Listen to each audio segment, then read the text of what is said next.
సాధారణంగా 15 ఏళ్ల తర్వాత ఎవరికైనా జుట్టు రాలటం జరుగుతుంది.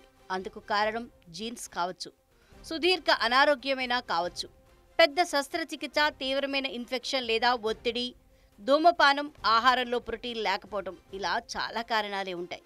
ఇది కాకుండా ఆండ్రోజెన్ హార్మోన్ లేకపోవడం వల్ల కూడా జుట్టు రాలటం కూడా మొదలవుతుంది. ఇది క్రమేపీ బట్టతలగా మారుతుంది. ప్రత్యేకంగా శిశువుకు జన్మనిచ్చిన తర్వాత మహిళల్లో ఇలా జరుగుతుంది. శరీరంలో విటమిన్ సి లేకపోవటం వల్ల జుట్టు రాలటం, జుట్టు బూడిద రంగులో మారటం జరుగుతుంది.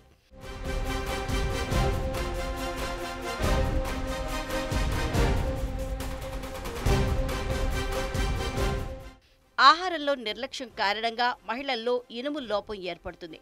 దాని కారణంగా వారు రక్తహీనతకు గురవుతారు.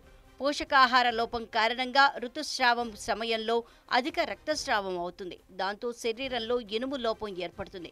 ఇక జుట్టు రాలటానికి మరో కారణం థైరాయిడ్. ఈ రోజుల్లో ప్రతి ముగ్గురులో ఒక మహిళ థైరాయిడ్ సమస్యతో బాధపడుతోంది. దీని కారణంగా శరీరం దాని అసమతుల్యత చెంది అనేక సమస్యల్ని ఎదుర్కొంటోంది. జుట్టు రాలటం కూడా ఇందుకు ఒక ఉదాహరణ.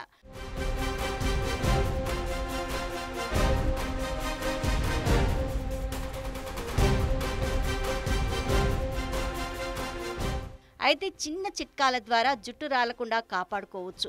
ఉల్లిపాయని కోసి మెత్తగా గ్రైండ్ చేసి వడగట్టి రసం తీసుకోండి. ఈ రసాన్ని జుట్టు మూలాలకు 15 నుంచి 20 నిమిషాల పాటు అప్లై చేసి తర్వాత షాంపూతో శుభ్రం చేసుకోండి. ఇలా వారానికి 2 సార్లు జుట్టుకు అప్లై చేయండి. ఉల్లిపాయలలో సల్ఫర్ అధికంగా ఉంటుంది. ఇది వేగంగా జుట్టు రాలడాన్ని తగ్గిస్తుంది. అలాగే గుడ్డులోని తెల్లసున్నను కొబ్బరి నూనెలో మిక్స్ చేసి వెంట్రుకల మూలాల వరకు రాయండి. తర్వాత షాంపూతో కడిగేయండి. ఇలా వారానికి 1 లేదా 2 సార్లు చేస్తే మంచి ఫలితం ఉంటుంది. ఇంకా జుట్టు ఆరోగ్యంగా ఉండాలంటే సి విటమిన్ మూలాలు ఉండే కివీ పండు, టమాటా, నిమ్మ, నారింజ పండ్లను తింటూ ఉండాలి. ఎందుకంటే జుట్టు ఆరోగ్యానికి సి విటమిన్ చాలా అవసరం.